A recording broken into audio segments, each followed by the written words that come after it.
Hi and hello everyone, welcome to Sprint UPSC. We are going to discuss the chapter 2 of class 11th history Tamil Nadu board. हम chapter 2 में पढ़ने वाले हैं pre historic India and the Harappan culture. Chapter 1 is finished already, and in the chapter 1 we have discussed how the geography impact the Indian history. अब हम start करेंगे एकदम beginning से, हिस्ट्री के जहाँ से हमारे पास जो है अवेलेबल प्रूफ्स हैं, है ना. सो हम pre historic and Harappan culture पढ़ेंगे. एंशिएंट इंडिया का पार्ट है.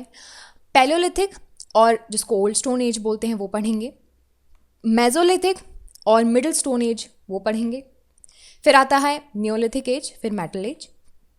फिर उसके बाद आता है हरप्पन कल्चर, उसके इम्पॉर्टेंट साइट, कैसे वो ओरिजिन हुआ, कैसे इवॉल्व हुआ, डेट क्या है हरप्पन कल्चर का, what are the salient features of the culture, यानी कि टाउन प्लानिंग किस तरह से हुआ करती थी, इकोनॉमिक लाइफ क्या थी, social life, art, script, religion और burial methods. These are the important features of Harappan culture और किस तरह से होते थे वो हम डिस्कस करेंगे. And then how the culture declined. Okay, this is all is the content of this entire chapter for this particular session. आज के इस पार्ट में हम पैलियोलिथिक एंड मेसोलिथिक एजेस पढ़ेंगे. So starting off with some of the introduction. So देखिए, history of human settlements, अगर हम history of human settlements की बात करें, देखो जब हम हिस्ट्री की बात करते हैं तो हम एकदम बिगिनिंग से स्टार्ट करते हैं कि जो ह्यूमन बींग्स है वो सेटल कैसे हुए हैं ना. यहीं से बात करेंगे कि हम सेटल कैसे हुए, है ना, आए कहाँ से. अब उसका जवाब तो पता नहीं कौन ही दे पाएगा, लेकिन जब से हम आए हैं, जहाँ से भी हमें रिमेन्स मिल पाए हैं, हम वहाँ से पिकअप करना स्टार्ट कर देंगे चीज़ों को कि ह्यूमन सेटलमेंट्स कैसे हुए, है ना. तो इंडिया में प्री हिस्टोरिक टाइम्स से ये सारी चीज़ें स्टार्ट हुई. अभी तक हमारे पास we have no written records. देखो, हिस्ट्री को जानने के लिए सबसे अच्छा तरीका होता है स्क्रिप्ट, ठीक है, रिटन रिकॉर्ड्स. अगर किसी तरह की आपको रिटन स्क्रिप्ट्स मिल जाए पुराने ज़माने की या फिर हिस्ट्री की, तो आप उससे पता कर सकते हो कि हाँ सो हुआ है, राइट. अगर सपोज़ आज से 1000 साल बाद किसी व्यक्ति को हमारे देश का संविधान मिल जाए, सो उसको हमारे यहाँ का एक रिटन स्क्रिप्ट मिल गया और उसको पता चल जाएगा कि 2021 में किस तरह से लोग रहते थे, या फिर कॉन्स्टिट्यूशन जब लिखा गया 1950s के आसपास, लोग क्या कर देंगे, वो एक अनुमान लगा लेंगे कि इस तरह की यहाँ की सोसाइटी थी, because we have a written script of that is just one example. So उसी तरह से अगर हमें किसी तरह की रिटन स्क्रिप्ट मिल जाए तो हमारे पास एक प्रूफ हो जाता है कि जो टाइम है, इस टाइम पे लोग किस तरह से रहते थे. But there was no written script of the prehistoric times. But हमारे पास दूसरा तरीका है जिससे हम जान सकते हैं कि किस तरह से सोसाइटी थी, दैट इज़ आर्कियोलॉजिकल रिमेन्स. ये हमें मिले हैं और किस फॉर्म में मिले हैं, जैसे कि किसी तरह का टूल हो गया, स्टोन के टूल हो गए, पॉटरीज जिसमें खाना बनाया करते थे या फिर रखा करते थे, जो आर्टिफैक्ट्स हैं, मेटल इम्प्लीमेंट्स हैं, है ना, जो कि प्री हिस्टोरिक पीपल यूज़ किया करते थे, उससे हम अनुमान लगा सकते हैं. एंड उनके जो लाइफ एंड कल्चर के हिसाब से हम उनको जान सकते हैं कि किस तरह से रह रहे थे. हमारे यहाँ आपको ये जो पीरियड्स हैं वो आपको paleolithic, old stone age, mesolithic, middle stone age और neolithic, new stone age and metal age, इस तरह डिवाइडेड है. पीरियड्स यूनिफॉर्म नहीं है हमारे सब कॉन्टिनेंट में. The dating of pre historic period is done through scientific means. आपको रेडियोकार्बन डेटिंग के थ्रू हमें पता चलता है, राइट. और रेडियोकार्बन में क्या होता है, it is based on measuring the loss of carbon in organic materials over a period of time. So हमें इस तरह से पता चलता है. और दूसरा तरीका होता है डेंड्रोक्रोनोलॉजी, जिसको हम बोलते हैं जो टी रिंग्स, जैसे कि जो भी ट्रीज़ होती हैं ना, आपके जो ट्रीज़ होते हैं उसमें आपको रिंग्स मिलते हैं, है ना, इस तरह से रिंग्स मिलते हैं. सो ये जो ट्री रिंग्स हैं जो कि उसके वुड में मिलते हैं, उसको काउंट करके ट्री को आप ये पता लगा सकते हैं कि वुड कितना सर्वाइव किया है, उससे भी एजेस पता चलती हैं. So by this also we calculate the time. Old, अब हम बात करते हैं ओल्ड स्टोन एज के बारे में, यानी कि पैलियोलिथिक एज के बारे में. तो आपको बहुत से पार्ट्स में मिल जाएगा. साइट्स यूजुअली आपको वाटर सोर्सेज के आसपास मिलेंगी, ठीक है. आपको वहाँ पे वाटर सोर्सेज के आसपास ही बहुत सारे रॉक शेल्टर्स मिलेंगे, केव्स मिलेंगे, है ना. और हमारे सब कॉन्टिनेंट्स में ये सारे लोग जो पैलियोलिथिक पीपल थे, दे वर स्कैटर्ड. और एक्चुअली कुछ तो जो हट्स होते हैं लीव्स के, उसमें भी रहते थे. आपको इम्पॉर्टेंट साइट्स के बारे में बता देती हूँ. This is the prehistory India.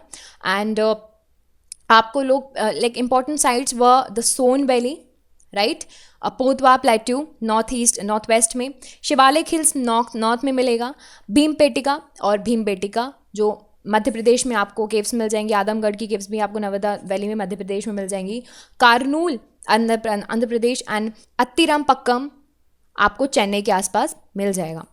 These are the important sites. अब जो ओल्ड स्टोन एज है that was obtained by hunting animals and gathering edible plants and chambers. तो इनिशियली लोग क्या करते थे, एनिमल्स को हंट करके अपना जो फूड सोर्सेज है वो इस्टेब्लिश करते थे, और या फिर प्लांट्स जिनको खा सकते हैं या फिर जो ट्यूबर्स होते हैं उनको क्या करते थे, गैदर करते थे. इसी वजह से इनको हंटर गैदरर्स भी बोला जाता था.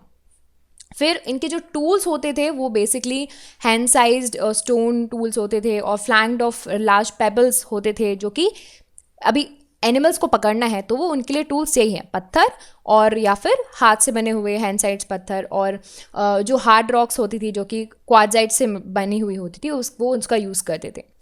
और ये जो पेबल्स है आपको रिवर ट्रेसेस के आसपास आसानी से मिल जाएंगे, इसी वजह से इनको आसानी से इसको टूल्स बनाने के लिए भी काम आ जाते थे. ये अब देखिए, अब इतने बड़े, कभी उस वक्त पे बड़े बड़े एनिमल्स भी होते थे, उनकी हंटिंग भी होती थी. अब इतने बड़े एनिमल्स की हंटिंग करनी है तो आपको एक लार्ज ग्रुप लगेगा with large stone axes as well. तो हमारे पास ये सारे एविडेंस मिले हैं. अब टॉकिंग अबाउट लैंग्वेज, अब देखिए लैंग्वेज कैसे पता चलती है, लैंग्वेज पता चलती है स्क्रिप्ट से, ठीक है, रिटर्न स्क्रिप्ट से. बट कोई स्क्रिप्ट तो है नहीं हमारे पास, तो हमें अभी तक we have a very little knowledge about the language and the way that they were communicating at that time. The way of living they became modified with the time. Okay, जैसे कि उन्होंने एनिमल्स को domesticate करना शुरू कर दिया, pots बनाने लगे, प्लांट्स ग्रो करने लगे, इस तरह से मॉडिफाई करने लगे, right. So a few old stone age paintings भी हमें मिली हैं भीमपेटिका में और अदर प्लेसेस पे. Before 10,000 BC is assign to the old stone age. जो भी पीरियड है 10,000 BC का, उसको ओल्ड स्टोन एज के जो कैटेगरी में रखा गया है. फिर उसके बाद नेक्स्ट ह्यूमन लाइफ सेटल की हुई वही 10,000 से 6,000 BC के बीच में, जिसको बोला जाता है मेसोलिथिक और मिडिल स्टोन एज.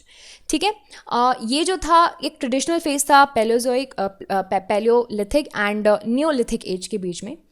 ये जो मेसोलिथिक है ये आपको लांगगंज इन गुजरात, आदमगढ़ मध्य प्रदेश और आपको कुछ पार्ट राजस्थान, यूपी, बिहार में मिल जाएगा. यहाँ पे आपको मिली है पेंटिंग्स और बहुत सारे इनक्रेविंग्स मिले हैं शॉल्टर्स में. ठीक है, इसकी वजह से आपको यहाँ के सोशल लाइफ्स और इकोनॉमिक एक्टिविटीज़ के बारे में बाय एंड लार्ज नॉलेज मिला है. ये जो है यहाँ पे डिफरेंट तरह के आपको थोड़े स्टोन टूल्स मिल जाएंगे, इसी वजह से डिफरेंट है from the Paleolithic age. They are very tiny stone artefacts as well and they are often not more than 5 centimetres in size, और इसको माइक्रोलिथ्स भी बोलते हैं.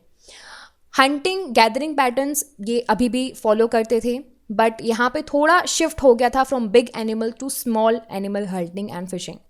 तो ये आपको यहाँ पे चेंज मिला कि बड़े एनिमल्स से छोटे एनिमल्स को ये जो है हंट करने लगे थे.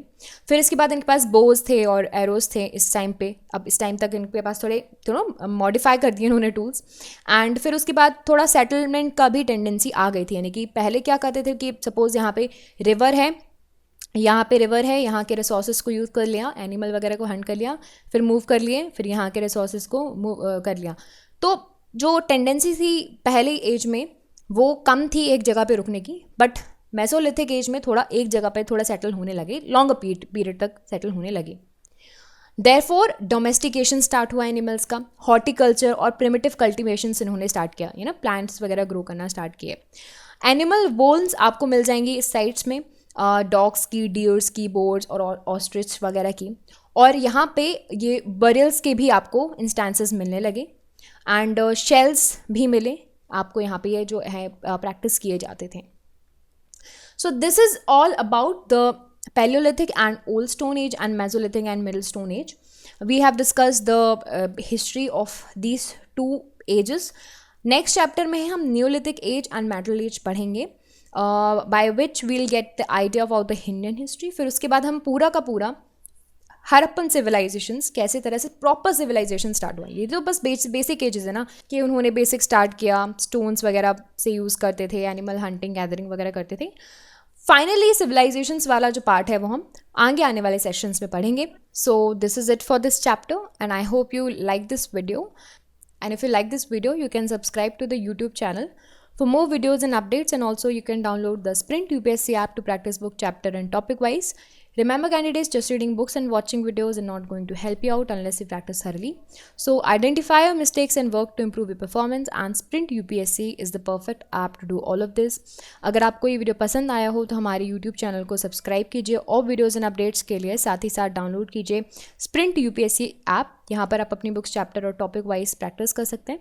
देखिए, सिर्फ बुक पढ़ने से और वीडियोस देखने से मदद नहीं मिलेगी जब तक आप अच्छे से प्रैक्टिस नहीं करोगे।